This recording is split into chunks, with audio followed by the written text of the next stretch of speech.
Politicians and activists are linking the firestorm of controversy surrounding the proposed Islamic center near Ground Zero with a possible hate crime here in New York.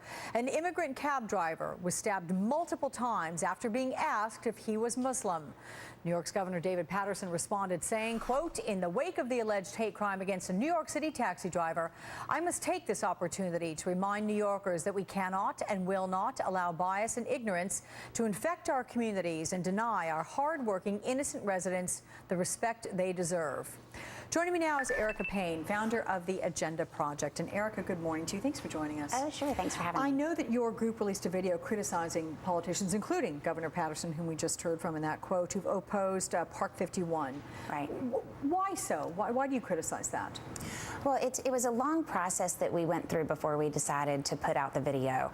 It started about a month ago. I was reading a book called The Help, which is set in Jackson, Mississippi in 1962, which is an amazing book. And when I got up from sitting by the swimming pool and walked inside, a friend of mine said the Anti-Defamation League had come out against the mosque, and as a group that was set up for to promote civil rights, I thought, wow, you know, I think I was inside Jackson, Mississippi, and just coupling that next to it was a really profound moment for me.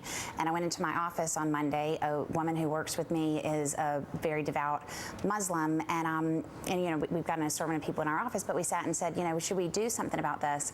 And what should we do? And so we went to the Landmark Commission hearing en masse and started, you know, talking with a lot of faith leaders, and eventually met a couple of the people who are involved with the mosque and things like that. And then at some point, Governor Paterson came out against it, and then Harry Reid came out against it. And I'm a lifelong Democrat, but I am just appalled.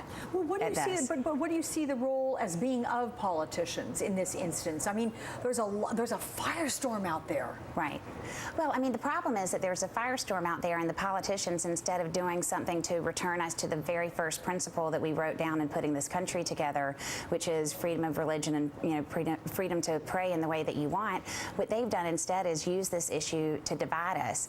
And I started reading a lot of I've never pronounced his name right, but Anwar al-Awlaki's writings. He was the one of the most wanted terrorists, and he's done a lot of writing about this.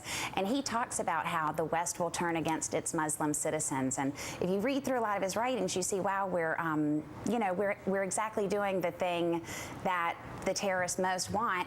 And you know, terrorists want us to divide as a nation. They're smart enough to know they're not going to beat us militarily, and so what better thing to do than have us destroy ourselves? And unfortunately, our political leaders are actually taking those divisions and emotions, and instead of trying to solve them, exacerbating them for their own political gain. So do you feel that we should just adhere to the constitutional rights as expressed by both New York City Mayor Michael Bloomberg and President Obama, that these people have the right to do it and leave it at that? 100%. And you know, when you get into this place where it's been interesting to watch how first the right wing and then eventually the left politicians started feeding into this narrative. They started at this place where they said, oh, of course you have the right, but we just want to be sensitive.